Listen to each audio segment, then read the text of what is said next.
Hi guys, welcome back to my channel. Hope you all are doing great. So let's start with our Bank Nifty daily review video. So आज हम multi time frame analysis करेंगे क्योंकि आज monthly closing हमें charts पे मिल चुकी है. और साथ में मैं आपके साथ शेयर करने जा रही हूँ एक सिंपल सी टेक्निक जो मैं हर मंथ फॉलो करती हूँ. ये टेक्निक का बेसिकली लॉजिक ये है कि इस टेक्निक से हम पिछले डेटा में जाते हैं, वहाँ देखते हैं कि लास्ट टाइम किस तरह से उस मंथ में हमें मूवमेंट देखने को मिला था. क्या मार्केट ट्रेंड कर रहा था या फिर नॉन ट्रेंडिंग कर रहा था, एक छोटी सी रेंज में ट्रेड कर रहा था या वॉलेटाइल था. तो बेसिकली आप देखते हो कि कौन सा मंथ ट्रेंडिंग है, कौन सा मंथ ट्रेंडिंग नहीं है.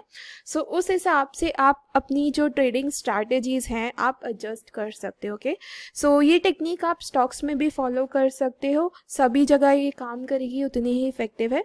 तो चलिए समझते हैं कि ये टेक्निक है क्या. तो यहाँ पे आप देख रहे हैं ये वर्टिकल लाइंस मैंने यहाँ पर ड्रॉ करी हुई हैं.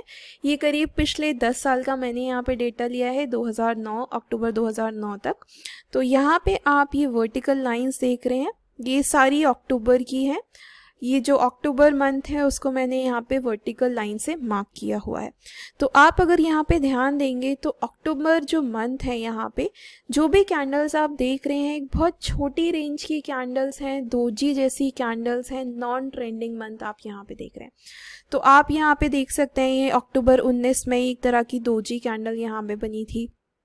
अक्टूबर में 18 में देखेंगे तो यहाँ भी एक छोटी रेंज की कैंडल बनी थी. 17 में देखें तो यहाँ भी कुछ इस तरह का था. 16 में देखेंगे तो वहाँ भी कुछ इस तरह सी कैंडल थी, छोटी रेंज की दोजी टाइप्स कैंडल आप यहाँ पे देख सकते हैं. अगेन 15 में भी ऐसे ही था. 14 में यहाँ पे आप देख सकते हैं, यहाँ पे अक्टूबर में हमें ट्रेंडिंग मूव देखने को मिला था, इसीलिए आप ये देख सकते हैं लाइंस मैंने यहाँ पे ब्लू कर रखी है. अक्टूबर 13 में भी ऐसे ही था. उससे पहले अगर हम 12 देखें तो वहाँ भी एक छोटी सी रेंज की एक कैंडल थी. और अगर आप यहाँ पे देखें 11 में तो यहाँ पे एक तरह से आप कह सकते हैं एक छोटी सी बुलिश कैंडल बनी थी, आप इसे ट्रेंडिंग नहीं कह सकते अगेन. और अगर 10 में देखें तो यहाँ भी एक छोटा सा दोजी नॉन ट्रेंडिंग कैंडल थी. और अगर 2009 में देखें तो वहाँ भी एक नॉन ट्रेंडिंग यहाँ पे कैंडल्स थी. तो अगर मैं पिछले 9 साल का यहाँ पे जब डेटा देख रही हूँ 10 साल का, तो वहाँ पे मुझे केवल 2 ट्रेंडिंग मंथ्स दिखाई दे रहे हैं. तो इसका मतलब जो प्रोबेबिलिटी ज़्यादा है, क्योंकि प्रोबेबिलिटी आप कैसे चेक करते हो कि कितनी चीज़ें जो बार बार रिपीट हुई हैं. तो बार बार अगर हम देखें तो यहाँ पर जो भी अक्टूबर में ट्रेडिंग हुई है, अक्टूबर का जो मंथ है वो एक तरह से नॉन ट्रेडिंग मंथ था. और अगर मैं यहाँ पे रेंज कैलकुलेट करूँ तो इनकी जो रेंज निकल के आती है करीब 4 से 6% की निकल के आती है.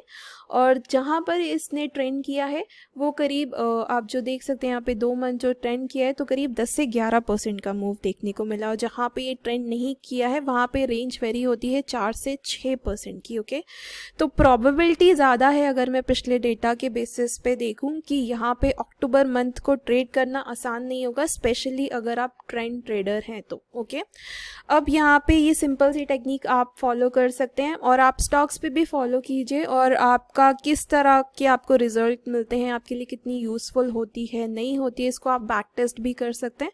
तो मुझे कमेंट सेक्शन में लिखकर ज़रूर बताएं कि ये टेक्निक आपको कैसी लगी. ओके, सो चलिए चलते हैं अपने यूजुअल एनालिसिस पर. उससे पहले हम यहाँ पर इस सभी चीज़ों को, ड्राइंग्स को हटा देते हैं. ओके, ताकि हमें यहाँ पे क्लीन चार्ट्स मिल पाए. इस तरह की जो टेक्निक्स होती हैं बेसिकली आप अपने एक्सपीरियंस से गैदर करते हो, ये आपको किसी भी बुक्स वगैरह में नहीं मिलेगी. स्पेशली जो लोग जिनको बुक्स पढ़ना अच्छा नहीं लगता वो इस तरह से पिछले डेटा में जाके मार्केट को बैक टेस्ट करके मार्केट को मार्केट से ही समझ सकते हैं. ओके, इट्स एज ईजी, बस आपको चार्ट्स के साथ टाइम स्पेंड करना है. आप जितनी मेहनत करेंगे आप उतना ज़्यादा सीख पाएंगे. ओके, चलिए इस मंथ की कैंडल देखते हैं. मंथ की इस बार की जो कैंडल बनी है एक तरह से बियरिश इनगल्फिंग कैंडल बनी है. ओके, लेकिन अब यहाँ पर प्रॉब्लम क्या है कि ये जो कैंडल बनी है एक सपोर्ट लेवल के आसपास बनी है. आप देख सकते हैं यहाँ पे ये सपोर्ट, पिछला यहाँ पे सपोर्ट हमें दिखाई दे रहा है, ये आप देख सकते हैं. यहाँ पे 2 बार बैंक निफ्टी ने रेसिस्ट किया था, उसके बाद ब्रेकआउट के बाद अच्छा मूव देखने को मिला था और करीब करीब यहीं आके दोबारा बैंक निफ्टी यहाँ से बाउंस बैक कर गया था। तो ये जोन आप जो यहाँ पे देख रहे हैं 19,140 से 19,800 का, क्योंकि मंथली चार्ट है तो मंथली चार्ट पे जो जोन होते हैं ऑब्वियसली थोड़े बड़े होते हैं, तो ये जोन यहाँ पे एक इम्पॉर्टेंट सपोर्ट का काम करता है। ओके, तो अगर हमें यहाँ पे, अगर मैं स्ट्रक्चर की बात करूँ तो यहाँ पे एक लोअर हाई बन चुका है बैंक निफ्टी में। ये मैंने अपने पिछले वीडियो में भी बात करी थी जब मैंने मल्टी टाइम फ्रेम एनालिसिस किया था। तो यहाँ पे लोअर हाई बन चुका है, ये लोअर लो ऑलरेडी है, तो स्ट्रक्चर थोड़ा सा ख़राब हो गया है। लेकिन यहाँ पे क्योंकि हम सपोर्ट के ऊपर अभी भी ट्रेड कर रहे हैं, तो अगर बैंक निफ्टी दोबारा से यहाँ सपोर्ट ले जाता है तो हो सकता है मार्केट फिर से घूम जाए। इसीलिए यहाँ पे देखना है कि अक्टूबर मंथ में हमें किस तरह का मूवमेंट देखने को मिलता है। और जैसा हमने बात की कि अक्टूबर मंथ प्रोबेबिलिटी ज़्यादा है कि ये नॉन ट्रेंडिंग रहेगा, वॉलेटाइल ज़्यादा रहेगा। तो अगर मैं यहाँ पर रेंज की बात करूँ तो 4 से 6% की रेंज आप जो यहाँ पर देख रहे हैं। ओके, सो ये जो हमारा जोन है, अगर इससे और आज के क्लोज से हम यहाँ पे कंसीडर करें तो ये करीब 10% का जोन है। तो आइडियली अगर अक्टूबर मंथ यहाँ पे नॉन ट्रेंडिंग रहता है तो हम इस लेवल से नीचे नहीं जाएंगे। तो चांसेस वही हैं कि मार्केट नीचे की तरफ रहेगा या फिर साइडवेज ट्रेंड करेगा। ओके, सो एक रेंज के अंदर यहाँ पर मूव कर सकता है। तो चलिए चलते हैं वीकली चार्ट पर। सो ये वीकली चार्ट देखिए तो ये सेम जोन है जो हमने मंथली चार्ट से डिराइव किया था। तो ये सपोर्ट यहाँ पे भी आप ध्यान रखें, स्पेशली अगर आप स्विंग ट्रेडिंग करते हैं या फिर पोजिशनल ट्रेडिंग करते हैं तो उस केस में ये लेवल्स आपके लिए काफ़ी यूज़फुल हैं। अब जैसे हमने वीकली चार्ट की बात करी थी कि यहाँ पे ये पिछला लो यहाँ पे ब्रेक कर चुका है, लगातार 4 हफ्तों से गिर रहा है, तो यहाँ पे एक बाउंस की हम प्रोबेबिलिटी ऑलरेडी एक्सपेक्ट कर रहे थे। तो यहाँ पे इस वीक की कैंडल अगर आप देखें तो अभी तक ये पिछली वीक की कैंडल का ना हाई क्रॉस किया है ना ही लो क्रॉस किया है, एक छोटी सी रेंज के अंदर यहाँ पे ट्रेड कर रहा है। और अभी तक आप जो कैंडल देख रहे हैं एक इनसाइड कैंडल जैसी बनती हुई नज़र आ रही है, लेकिन अभी 2 ट्रेडिंग सेशन और बचे हैं, तो देखते हैं किस तरह की क्लोजिंग आती है। और जैसा मैंने अपने पिछले वीडियोस में भी बात करी है कि इस वीक की कैंडल का हाई जो आता है करीब 22,100 का, ये बहुत इंपॉर्टेंट लेवल है।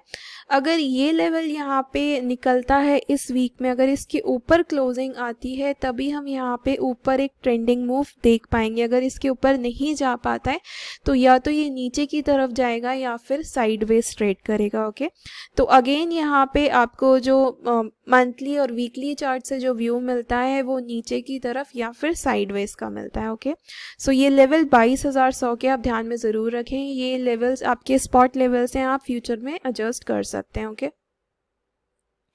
सो अब डेली चार्ट की बात करूँ तो डेली चार्ट में यहाँ पे स्ट्रक्चर अभी भी यहाँ पे वीक है। यहाँ पे लोअर लो लोअर हाइस का यहाँ पे स्ट्रक्चर है। कल एक बियरिश कैंडल बनी थी और आज की अगर आप कैंडल देखें, अगर मैं स्ट्रक्चर की बात करूँ तो लोअर लो लोअर हाइस का स्ट्रक्चर है। एक दोजी कैंडल बनी, एक बहुत छोटी सी रेंज की कैंडल है। और अगर हम इसे आर्ली चार्ट पे देखेंगे तो आप देख सकते हैं कि आज का जो ट्रेडिंग सेशन था वो एक तरह से बहुत ही वॉलेटाइल सेशन था। एक कैंडल में यहाँ पे मैं आपको दिखा देती हूँ ताकि आप उसको क्लियरली समझ पाएँ। सो आप ये देख सकते हैं ये पहले घंटे की कैंडल है। जितनी गिरावट पहले घंटे में हुई दूसरे घंटे में वो सारी गिरावट यहाँ पे रिकवर हो गई, फिर से गिरावट, फिर से रिकवरी और फिर एक ब्रेकआउट भी यहाँ पे आप कह सकती हैं, क्योंकि शुरुआत में ये कल की क्लोजिंग के ऊपर नहीं जा पा रहा था, उसके ऊपर क्लोज किया लेकिन फिर से दोबारा से उस रेंज के अंदर यहाँ पे आ चुका है। RSI की बात करूँ तो RSI कम्प्लीटली 60-40 के अंदर ट्रेड कर रही है। यहाँ पे भी कुछ इसी तरह की रेंज लग रही है, तो चांसेस हैं कि यहाँ पे एक साइडवेज मूवमेंट हमें देखने को मिल सकता है। ओके, सो आप यहाँ पे ये रेंज देख रहे हैं। सो ये रेंज यहाँ पे कल के सेशन में बड़ी भी हो सकती है, क्योंकि जैसा मैंने आपको कहा कि यहाँ पे अक्टूबर मंथ एक तरह से वॉलेटाइल मंथ रह सकता है।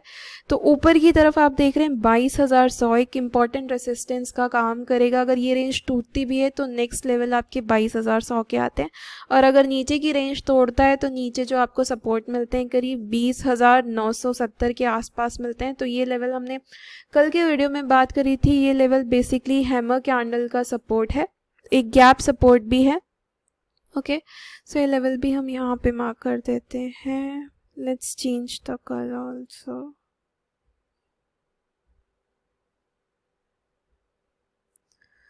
सो यहाँ पे आप देख सकते हैं कि रेंज बाउंड रहेगा, लेकिन वॉलेटाइल हो सकता है, रेंज बड़ी हो सकती है। तो अगर आप रेंज ट्रेडर हैं और अगर आप क्विक डिसीजन इजीली ले लेते हैं मार्केट में, तभी आप यहाँ पे आप बैंक निफ्टी को ट्रेड कर सकते हैं। अदरवाइज आप स्टॉक स्पेसिफिक रह सकते हैं, क्योंकि बैंक निफ्टी को जब तक एक क्लियर डायरेक्शन हमें यहाँ पे चार्ट्स पे नहीं मिलता, तब तक इसको ट्रेड करना यहाँ पे काफ़ी मुश्किल रहेगा।